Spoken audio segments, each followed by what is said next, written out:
Chances are you don't spend all day thinking about what's going down your toilet or what's going down the sewer system.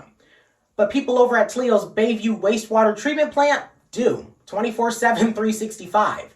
But there's one part of the plant that's been running 24/7, 365 for over 100 years. It's the pump station. That's exactly where all of that sewage is coming in. So you would think after time that repairs are needed. And that's exactly the case. Repairs are needed. So who's fitting the bill? Chances are, it's you. We take the waste from residential homes, so when you flush your toilet, you use the shower, anything that goes down your drains is hitting the sewer collection system and it comes to us for treatment. Ed Moore, Director of Public Utilities for the City of Toledo, couldn't have explained it better, but the process of receiving waste, treating it, and eventually releasing it is a bit more complicated.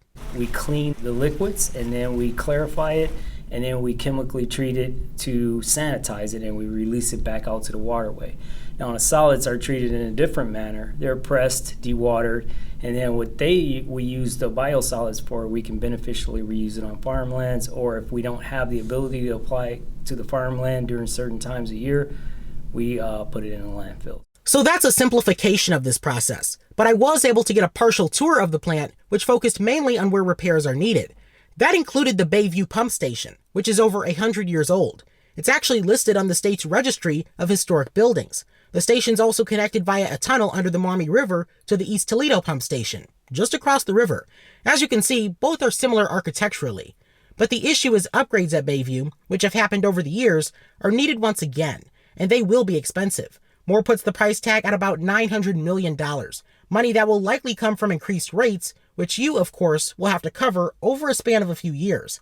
My tour of the plant was led by Mike Schreida, a city employee of over 30 years, and Annie McClure, who's been with the city for 13 years.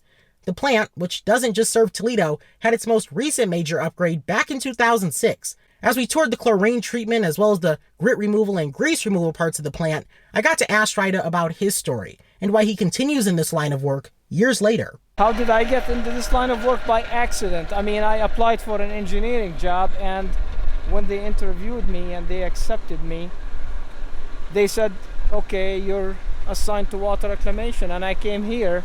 I'm a mechanical engineer, I'm not a civil. This is mostly engineering in the city is mostly civil, but it worked out for me here because there's a lot of equipment, and that's what my major is. Fast forward to now, he continues his journey in spite of the smell, as some consider the views along the Maumee River to be quite rewarding.